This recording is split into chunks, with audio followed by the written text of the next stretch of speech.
Hey now, ladies and gentlemen. Hey now. Hey now. Hey now. Hey now. Hey now. Hey now and a hey now. And hey now. Welcome to hour number 2. Was this hour number 2? Hour number 2 of the line. Talk 99.5 and talk995.com. Carrie in the house on this Friday, this Fun King Friday. What's Friday. happening? What's up, buddy? You know it, man. Do you notice anything different on my camera here? Let's see. Well, not really, no. Nothing at all. Let me look again. Hold on. I don't look as blue. Oh, you look happy. What are you talking about? Well, I mean oh, the color. You mean color blue. Oh. Yeah. What'd you do? Well, if you open this window a little bit, Oh. remember the laptop thing? Right. It like actually gave everything the correct color. This little bit of light, all you need is light in the frame. It balances all of it out. Huh. Yeah. So this has apparently balanced it out.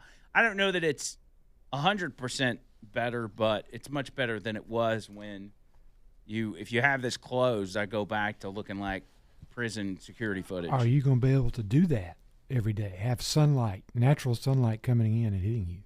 Yeah, that's going to be a problem. Yeah. But I don't know. We'll just see how it plays out. Because I don't think you'll like it. I'd rather have that coming in than to look pale. Looks like a Smurf. Because I go to the tanning bed and I don't put in all that work to look pale. Right. In front of thousands of people. Yeah, you don't want that. No. So. Well, I'm glad you figured it out. I did, man. I did. I used my big brain. Very good investigative work, I would admit. Yeah. So what's the plans this weekend? You got big plans? Oh, you know it, man. Huge plans. Watch TV. Probably do some honeydews. Yeah. I don't know yet. Still early. Still early. You getting ready for your trip? You packed? I'm not packed. I'll probably pack Monday or Tuesday. I think we're going to leave early. We've got some people house sitting for us, so that's good. We're gonna pack up, and once we can get them over there, we'll dip out and head on to Tampa, Florida. You gonna drive straight? Oh yeah, dude. I'm not big on stopping. Like I want to get it over with. Right. So that's why I think you'd like a plane. Yeah. Well, here's what I'm gonna do is, and I may have already said this, but we're gonna leave super early so I can just get in the car and go back to sleep, and let the wife drive. Huh. And hopefully I wake up and we're already in Florida. Yes. You know. That would be nice. Because I'm not big on car rides. I'm just not. I don't like it. Yeah, I don't either. And the people that do, I find very strange. Yeah. It's a bit much. I used to be okay with it. I mean, obviously, I did the Uber stuff, and I think driving. I don't know. There's something about riding shotgun that has gotten to me recently. Like, really? Over the past few months, maybe a year or two. Not in control? You don't like it? Or yeah, maybe it's a control thing. I get some anxiety. Maybe I feel like panic attacks are coming on, and it doesn't really matter who's driving or whether or not they're a good or bad driver. It's just, I don't know. Well, I'll let my wife. My wife will drive until it starts raining, and I refuse. I have to drive if it's raining. I don't know. I'm getting to where I can't hardly drive at night. Yeah, man. You think my eyes are going bad? 40's hitting hard, man. Daggone. I know. I don't know what it is. I feel like, sometimes I feel like my eyesight's okay, but then I definitely don't want to have to get glasses. It's not fun. Yeah. But maybe you get some nighttime driving glasses. Do they have those? Yeah, I think so. They're like polarized and makes everything clearer. Oh, yeah. They look goofy as hell, but, if you can't see. You're not going to look cool wearing them, but it's nighttime, so who's looking at you anyway? Yeah, I don't care. I don't care what I look like. I'll look into that. People saying our app's not working. Is that right? I don't know. First I've heard of it. I've gotten 3 or 4 messages about the app not working, which if that's the case, y'all can find us on YouTube. That is working, right? YouTube is working, correct? Yeah. Hold on, I got to find. Somebody's asking about phone numbers. What is that? That was the app. It was just a commercial. Oh. So everything else is working? It appears to be, but I'm not definitely sure yet. Hold on. Do you want free internet forever? Da-da-da-da-da-da. At least that's the ads you're getting. Mine are always ED ads. What you been Googling? Nothing. I don't know what it is. It's like, is your boyfriend going too early? What you been Googling, man? Every time I get those ads, and I don't know. It's probably my phone listening to me talk about Alabama Men's Clinic every day. I don't know. They cater to what you listen to and what you search. Big Brother's listening. That's weird. It's weird. Okay, everybody's saying the app's working now. Okay. False alarm. False alarm. Everything's fine. Everything's fine. It was just down for a moment. So a lot to get to today. Let me first start off with Noto Roofing, Noto Roofing.com. That is NotoRoofing.com. My roofing guys, I got to see them yesterday. They came by the station, so I got to say hello to them. I don't get to see them near enough, but that's because they're out there working for y'all. Out there getting it done. So Matt and Sammy and Chris and all the guys at Noto, they do such a good job. You know this because that's what I always tell you, but I cannot express to you how grateful I am to have them teamed up with us in this, because my main concern is you guys and making sure you guys are taken care of. So here's the drill. If you haven't had your roof inspected in a few years, or if maybe you've never had it inspected, this is the time to do it. It's a new year. It's a new you. It's time to get that roof inspected. They even give you a complimentary roof tune-up while they're up there. You don't see that a whole lot. If they see a small problem that they can just fix right there on the spot, they're going to do it, not charge you anything. There's no need for them not to do that. They view it as a kind of a thank you for you inviting them out there to check out your roof. So most everybody needs this done, whether it's your home, your business, rental properties, your barn. If it's got a roof, it needs inspected. So get in touch with the pros. 205-848-2299. That's 205-848-2299. Online, NotoRoofing.com. I got a few things I want to talk about when we get back, which are policy things and things that are being voted on in Congress.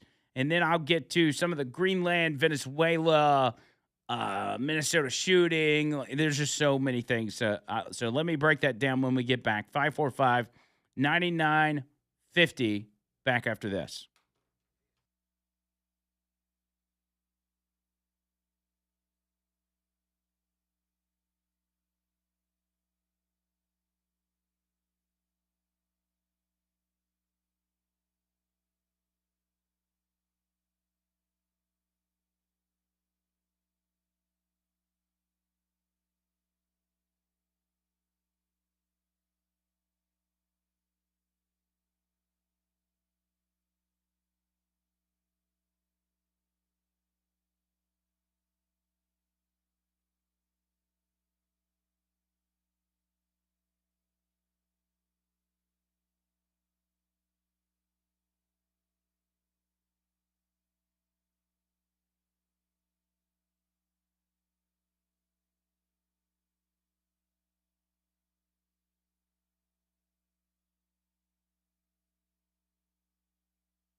All right, so Real Talk 99.5 TV is good on YouTube.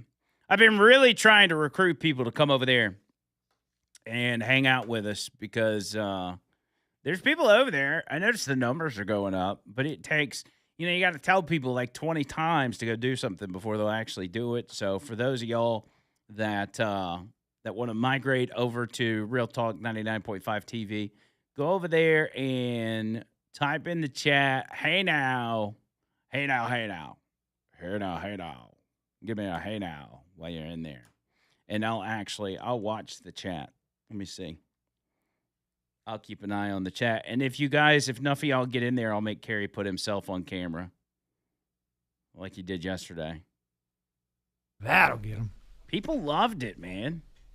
They love you being on camera. I don't know if that's true. I bet it is. They absolutely love it. I don't know. Real Talk 99.5 TV. And if somebody said in the text on the text line that the live stream was behind an hour, what that is you got to refresh the page each hour to get the current hour. Because we do a live video for an hour, we end it, we do a new live video. So sometimes if you're still on the same page without refreshing it, it's just going to send you to the previous deal. The previous show, or the previous hour, should I say. All right, there's the hey nows. They're coming in. Hey now, hey now, hey now, hey now, when the hey now. All right, so let's get to it. What do we got? How about this? Let me start here. America First Housing. Okay. Donald Trump yesterday, or this actually may have been 2 days ago, has made a move to block hedge funds from taking over America's neighborhoods. And now what this is, and this is an argument we've made in the past, that your BlackRocks and your Vanguards and your major companies that just buy up everything in the country have been over the years in a major pursuit to buy up as much property as possible. Because if they buy the property, they turn them into rentals, and then you're renting for the rest of your life. That ends up pushing average Americans out of the market of buying homes. Donald Trump said for a very long time, buying and owning a home was considered the pinnacle of the American dream. It was the reward for working hard and doing the right thing. But now, because of the record high inflation caused by Joe Biden and the Democrats in Congress, the American dream is increasingly out of reach for far too many people, especially younger Americans. It is for that reason and much more that I am immediately taking steps to ban large institutional investors from buying more single-family homes, and I will be calling on Congress to codify it. People live in homes, not corporations. I will discuss this topic, including further housing and affordability proposals and more, at my speech in Davos in 2 weeks. That's going to be big. Because in Davos, he's going to be in front of all these globalists who are all on board with the you will own nothing and be happy. I mean, it's literally the Klaus Schwab, you will own nothing and be happy. That's what that's about. It's about you not owning anything. It's about you renting for the rest of your life. How many times have you heard from young people, and many of y'all have young kids or young adults that maybe are still living at home because they can't go out and buy a home. It's just unattainable. They can't do it. And even to rent a small apartment, it's $1,200 to $1,500 a month. That's more than a lot of people's mortgage. That's crazy. And so because of this move, whatever it may be, I'm not sure what Donald Trump's going to do to make this happen. But whatever it is going to likely provide immediate relief for the housing market, which will affect a lot of people because it's one of the biggest complaints people have had over the past several years is the fact that you can't get a home. It was, at one point, it was the pinnacle of the American dream. owning a home, starting a family, and they have made that completely unattainable. So good on him prioritizing. This is another thing where people get their panties in a wad and they're like, why is Trump not doing this? Why is Trump not doing that? Give it time. He's doing it. He can't do everything at once. Give this man the time to walk through and do it piece by piece and do it the right way. If he were to go through and just rush through all the things that everybody wanted all at once, guess what? None of it would turn out to be what you wanted because it wouldn't have been done appropriately. It would just be rammed through to keep you happy. Let this man cook. That's what I say. On the other side of that, Congress, who absolutely sucks on so many levels, the House voted to advance Democrats' Obamacare subsidies. Now, what we're dealing with Obamacare is the Trump administration and many Republicans want to take all the money, tremendous amount of money, taxpayer dollars that are being sent to the insurance companies, and they want to give that to the people, to give that to American citizens and saying, here's your money, buy some health insurance with this. Go find out what fits you best and buy your insurance. It's a very simple theory. And on paper, for everybody, that should seem like a pretty daggum good deal. But Democrats are against it because Democrats want to continue to funnel money into the insurance companies. They want the insurance companies to continue to get billions and billions and billions of dollars. And they're doing it for healthcare policies that most people don't even cash in on, which means it's all a profit for the insurance companies. The insurance companies wrote Obamacare anyway. It was to benefit them. It wasn't to benefit the American people. It wasn't to benefit the uninsured. If it was to benefit the uninsured, then why are the uninsured being penalized for not having Obamacare, not having health insurance? So Trump says, give the money back to the people, let them decide. That creates competition in the marketplace. It drives prices down, makes them more affordable, which they are absolutely not at this point. And so that's been the goal. Well, that came through the last government shutdown. This is what the Democrats claimed they wanted. Trump said, no way, Jose, we're not going to do that. If you'll open the government, maybe we'll talk about it later. Well, here's later. Congress is talking about it. Congress puts forward the bill, says, let's renew the Obamacare subsidies for 3 years. 3 years, which would be long enough to get Donald Trump out of office, and then the issue, it would be a non-issue at that point. Democrats vote in unison, obviously, but also acquired 9 Republicans to vote with them to extend the Obamacare subsidies. 9 Republicans. From Pennsylvania, 3 from Pennsylvania, 1 from New York, Salazar from Florida, another from New York, California, New Jersey, and Ohio. Those are the House members that voted with the Democrats to continue the Obamacare scam and keep your healthcare prices sky high. Now, the good news is the fact that this now advances to the Senate, and it's almost certainly dead on arrival. But this will be an issue as the next government shutdown looms. The Democrats are going to try and use this to say, give us the Obamacare subsidies or we're not opening the government. We'll go another 35, we'll go another 40, 45 days of government shutdown because they saw how effective it was. They saw how much it hurt Americans and hurt federal employees. They love that. They love seeing people suffer. And so they'd be more than happy to do that again. On top of that, the other issue they're likely going to use to push this government shutdown is by trying to defund ICE. They have what they feel is their perfect scenario. As we said, their George Floyd 2.0 with this woman being killed in Minneapolis. they are going to come to the table and they're going to say, we as Democrats refuse to fund the government until you defund ICE. We want no funding whatsoever for ICE in the bill because they are murderers. I'm just predicting the future for you because it's coming. Remember, I'm the Miss Cleo of radio.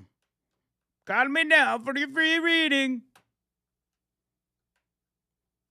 I didn't know she was Indian, but that's cool. Yeah. Call me now. Ring-a-ding-a-ding-a-ding.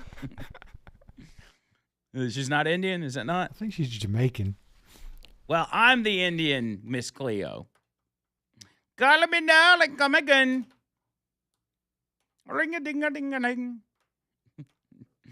All right, bottom of the hour. A lot more coming up. Y'all hang tight.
205-545-9950. 545-9950. Speaking of funding the government, somebody's just been busted trying to funnel $1 million to a substance abuse clinic that was operating out of a restaurant. And guess who it was? Let's do this. Guess what state it was, Carrie? I'm gonna say Minnesota. Boom, got it. Man, Minnesota. And who put the provision in there? I'm gonna. Which member of the House of Representatives? Say last name starts with an Omar. Omar, Ilhan Omar, that's correct. Yes, the funding was tucked into a federal spending bill, which purportedly destined for a substance abuse clinic in Omar's home state of Minnesota. However, a shocking investigation led Senator Joni Ernst to reveal that the clinic was anything but legitimate. During an interview on Fox Business, she detailed the absolute absurdity of the proposal, describing a trail of red flags that would make any honest taxpayer's blood boil. She said, "What I uncovered the other day in one of our spending bills making its way through Congress was $1 million earmarked from Representative Ilhan Omar of Minnesota. This earmark was supposedly going to a substance abuse clinic, which actually happened to be housed in a restaurant run by 3 individuals who all share the same residential address, according to IRS paperwork." So this is what we saw with the fraud involving the daycare centers. Now we see other earmarks coming directly from members of Congress where it seems fraud is being perpetrated as well. She said, "I raised the issue, and fortunately, the House has now stripped that earmark out of the spending bill. But again, this is how easy money has been flowing to bad actors in Minnesota." And that is exactly how that happens. You've got slimy people in Congress that slide in these provisions in these ginormous bills so nobody ever finds it, of $1 million going here and $2 million going here and $5 million going here. It's a daycare. It's a substance abuse clinic. It's this. How could you be against substance abuse clinics? How could you be against daycares? Do you hate children? And it ends up going to individuals who end up scamming the taxpayer to the tune of, as we now know, billions and billions of dollars. That's exactly why they put those bills forward. They tell them they've got 24 hours to read through 3,000 pages because it's impossible to do so and to see every small, intricate detail. That's how the fraud is allowed to happen. Now, granted, once it goes through Congress and it gets passed, then it gets down to the states, and then it's the states' responsibility to make sure that there's not fraud going on there. But when you have a governor like Tim Walz, they actually want the fraud to happen. As a matter of fact, it became a situation where the Somali community was holding some politicians hostage. And they would go to them and say, "Hey, we've got a big voting base and we all vote together. Unless you allow this to go on, unless you allow this to slide under the radar, we will vote for your opponent." Because they don't care. The people that have immigrated to this country, if they are new to this country, they don't understand the politics. They don't understand the Constitution. They don't care. They'll vote for whoever is going to give them what they want, which is, the general principle in voting, but not holding others hostage based on fraud. They would also commit massive amounts of voter fraud, which will come out very soon, where they can have an entire building full of Somali immigrants, and they will ballot harvest that building. And if they want 9,000 votes out of that building, they'll come out with 9,000 votes. But you'll be seeing all that very soon. This is how that all goes down. This is how Minnesota has gotten themselves in the situation that they're currently in. Bill's on the line. Bill, what's up? Good morning, Andrew. Hey, man. Look, I got an idea on these for the Trump administration. All these millions of people that they're getting airplane flights back to their origin of country or whatever. You know, I'd say there's a 90% chance that they came across the border at Mexico. Would you not agree with that? I would probably say in most cases, yeah.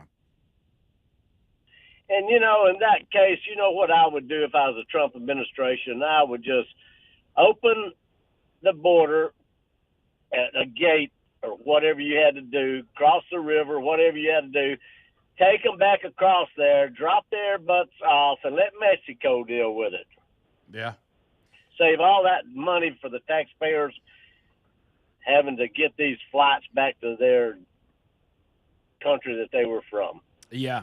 And it cost a tremendous amount of money per illegal immigrant, especially if they have to go through the hunting them down and putting them through the court system and the judicial process. Actually, sending them home on a plane and giving them $1,000 is tremendously cheaper than us even having to hunt them down and put them through immigration court. But I'm with you. I say just dump them off and say, hey, if you came through this way, if you're able to get here by yourself, you can figure out how to get home by yourself. Mexico didn't try to stop it. They didn't put the military there. They encouraged it. Let them deal with it. I guarantee you they would deal with it differently than we do. Oh, yeah. They absolutely would. Most countries would. So. Yes, and I just wanted to put that in case you have any ears out here in government that's listening. It's a cheap and simple way to do it. I gotcha. All right, Bill. Appreciate it, man. Bye. And that's the thing, too, is like they didn't do anything about it. If anything, they facilitated it to make sure these people could make their way to the border and invade this country. And even this country facilitated it in the sense of working with organizations like the Red Cross and the UN to position themselves in places, honestly, all over the world, but in particular throughout Mexico and South America, to guide people and to give them the things they need to survive on their journey. Not to give them the help that they desperately need to survive and get back home. No. They were giving them the things they needed to get to the U.S., such as maps and guidance, sometimes travel. Because invading this country for a lot of people was a very profitable thing during the Biden administration. Not just for the cartels either. Taxpayer money was flowing to these organizations that were on these trails, that were on these paths of travel for these migrants. And their only stipulation was, hey, make sure they can find their way to the border. That's exactly what they did. It was a big moneymaker. Country philosopher on the line. What's up, bud? What's going on, my young brother? How are you? Good. Good. I'm following you on YouTube, man. You look good up there behind that microphone. Listen, I want to point something out, man. We have fallen prey to perhaps the greatest bait and switch in the history of Democrat politics. And what I want to tell you is that we've been keeping our eye on the wrong shell. We thought the P was under it all along, and that shell is the Mexican border. We've been watching the Mexicans because they got us scared. You know, it started back with the Clintons and Obama, you know, and the real threat all along has been the Somalis. They have come into America. They have established caliphates. They're running for office. They are taking over towns. And as you pointed out a moment ago, the ballot harvesting has been going on. And all the while, we've been looking at them Mexicans, worrying about them Mexicans. But you know what? It's them Somalis we needed to keep our eye on all along, brother. Yeah. That's exactly right. All right, man. God bless. Hey, keep on keeping on. And hey now. Hey now. Yeah, that's I think a lot of people do, in fact, they just kind of generalize the immigration problem as people from Mexico. And anybody that's got two brain cells to rub together and has paid attention to this issue knows that it's not a Mexican problem. It's a all over the world problem. It's a third world problem. It's any country that wanted to empty their jails and mental institutions problem. From all over the place, all over the entire world, the worst of the worst. Not send us your best, send us your brightest. It was send us your worst. Send us those that you don't want. And they did. You got to know, they sent these people.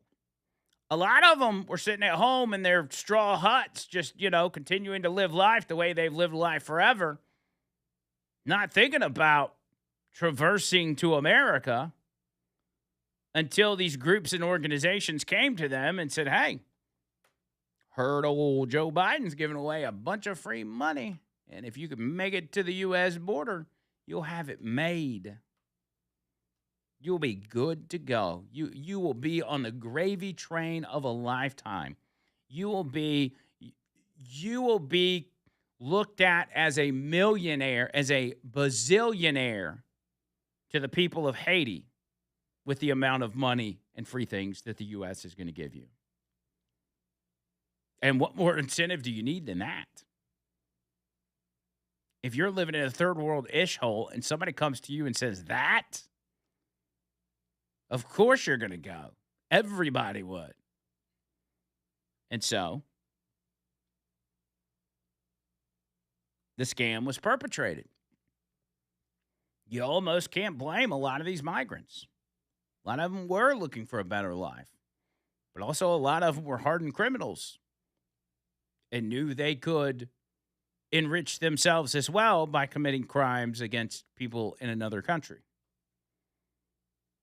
And so here we are with the Trump administration, with Tom Homan, with Kristi Noem, with our brave Border Patrol and ICE agents out there doing dangerous work every single day trying to clean that mess up. And we're told they're the bad guys.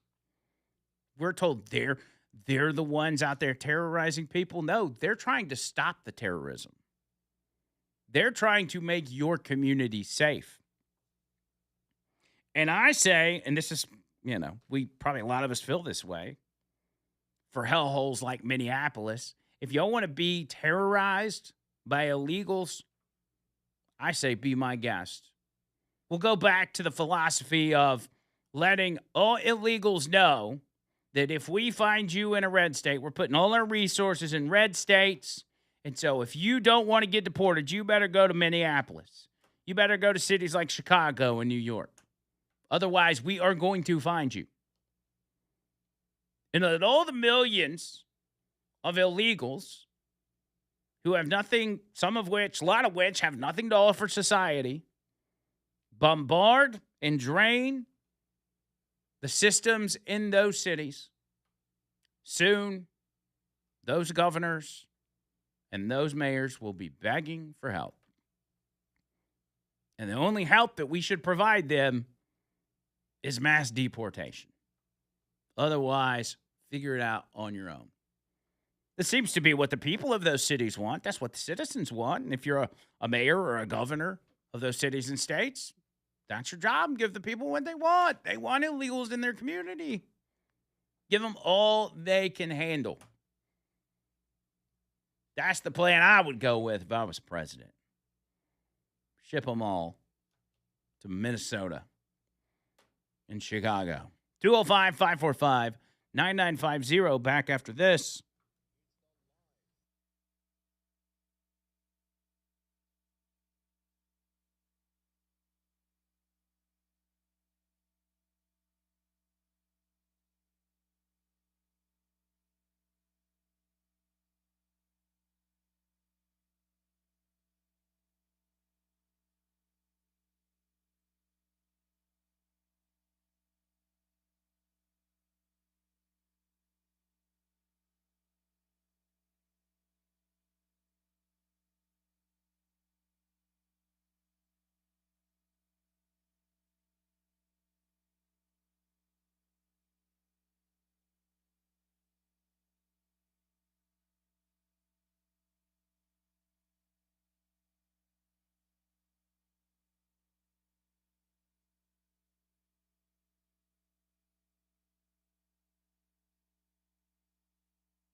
I'm reminded of that Chappelle Show skit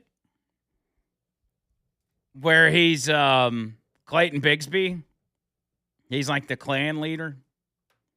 He's doing that speech, and he's just like naming off all these politicians, and he's like, Condoleezza Rice sounds like a Mexican dish. We'll send her back to Mexico. Let the Mexicans eat her. He's the blind clan guy. Yeah. Yes. Send her back to Mexico. Condoleezza Rice. But all the while he was black, nobody knew, and then he pulled his hood off. And everybody started freaking out. That was pretty funny. That was a good show. That was man. the best show, man. That was the best show. Chappelle Show. That's back when comedy was good. Yep, it's not like that anymore. No, it's not. Even he's becoming less funny. Yeah, I don't know. I mean, I don't think he's taking it too far, but he's getting older and he's kind of, losing a step, I think. So I know recently he said some stuff about Charlie Kirk or something like that in his latest stand-up special, but yeah, he didn't really say anything bad. It's No. he's just not funny. yeah, I mean, it's all right. I don't know. It's not what you're used to from Dave Chappelle. No, but I still view him as one of the best, just based on his overall body of work. Oh, absolutely. And there's not anybody else out there that you can that's still around doing comedy that you can say. Most of them have been lost to Trump derangement syndrome. I even saw a clip of Conan O'Brien, and let me see if I can send this to you real quick. I didn't plan on talking about this. Conan O'Brien. How do you spell his name? Conan O'Brien. Here we go.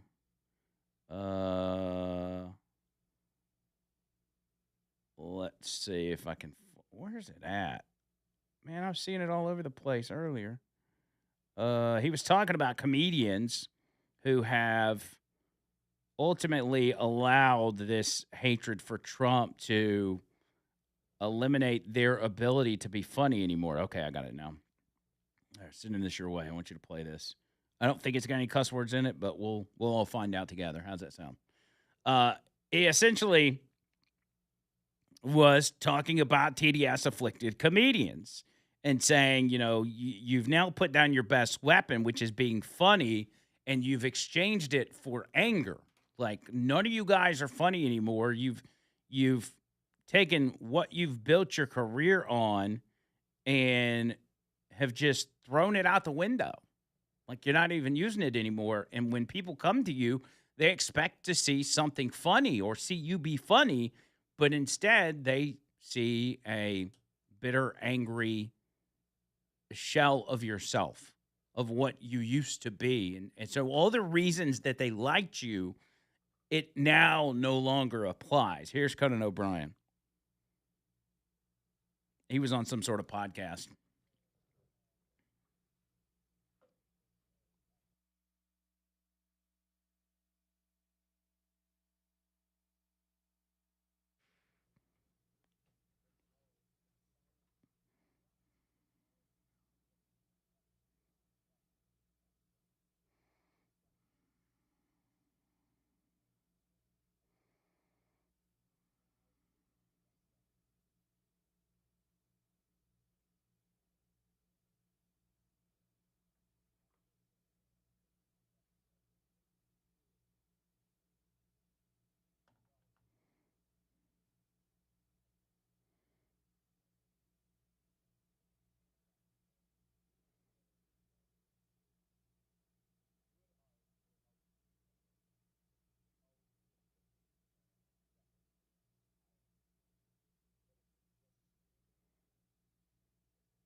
How true is that? And that's happened for everybody. And I've never really kept up with Conan O'Brien. I mean, does he still have a show? He has a podcast now. Oh, well, I mean, I've always thought he was generally funny. I just never followed him because Yeah. he's Canadian, right? I don't think so. Is he? Is he? I thought he was. Oh man, I hope not. He just looks Canadian. He may be. I don't follow Canadian comics. There aren't any, are there? Jim There's no Carrey. Canadian that's funny. He ain't funny. No, I'm just kidding. Jim Carrey He ain't funny. used to be one of my favorites. Really? Yeah. Who else is Canadian that's a comedian? I don't know. Maybe that's it. Jim Brewer's funny. He's not Canadian, though. Tom Green. Tom Green, that's who I was thinking of. Tom Green had a thing going for a while, but it was more of kind of his delivery on things. He kind of started the whole podcast interview. There. Yeah, he did. Sitting in a podcast room with Joe Rogan, and they were broadcasting on the internet, and they're like, "Hey, this might be some kind of cool thing that people could do in the future." It'll never work. Little did they know. Back after this.